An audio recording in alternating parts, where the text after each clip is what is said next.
창원 특례시가 출범했습니다. 창원시로 불러야 할지 아니면 창원 특례시로 불러야 할지 궁금하실 텐데요.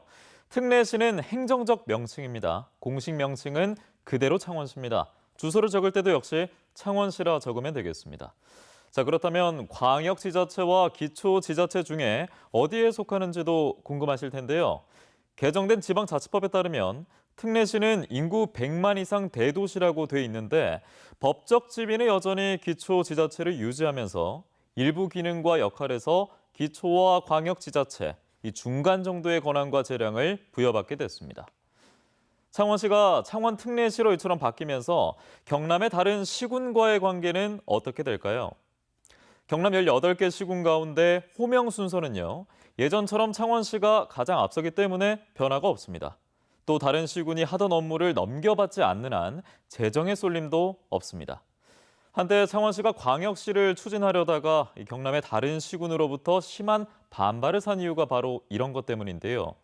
권한과 재정의 쏠림 현상이 없기 때문에 다른 지자체와의 충돌을 피할 수 있었습니다. 그럼 창원 특례시 과연 뭐가 좋아질까요? 창원 주민들에겐 과연 더 많은 혜택이 돌아갈까요?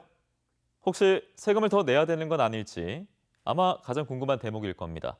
우선 특례시로 승격이 됐다고 해서 시민들이 세금을 더 내야 하는 건 아닙니다. 그럼 창원 특례시 당장 출범하면서 얻는 혜택은 무엇일까요? 사회복지급여 기준 상향, 항만 운영과 개발 권한, 소방안전교부세 인상, 이렇게 크게 세 가지입니다.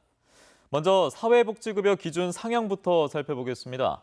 지적장애를 가진 한 창원 시민은 월소득 7만 원으로 국민 기초생활보장은 받지만 기초생계급여는 받지 못했습니다. 부양 의무자인 어머니의 재산이 생계급여 기준 2억 5천만 원을 넘기 때문인데요. 하지만 창원 특례시 출범으로 이 기준이 3억 5천만 원으로 오르게 되면서 당장 월 54만 원의 생계급여를 받게 됐습니다. 모두 9종의 사회복지급여 기준이 올라 창원에서만 약 10,000명이 170억 원의 복지급여를 더 받을 수 있게 됐습니다. 창원에는 진해신항과 마산항, 진해항이 있습니다. 진해신항과 마산항은 정부가, 진해항은 경상남도가 관리 개발 업무를 맡아왔습니다. 특례시 출범과 함께 항만시설 개발과 운영 등 3개 기능, 102개 사무를 창원시가 넘겨받았는데요. 이번 4개의 특례시 가운데 창원시만 가져온 혜택인데 특례시 출범 속에 가장 주목할 만한 성과라 볼 수 있겠습니다. 마지막으로 지자체 소방안전시설을 만들고 관리하기 위해서 정부가 지원하는 예산, 소방안전교부세에 대해서 들여다보겠습니다.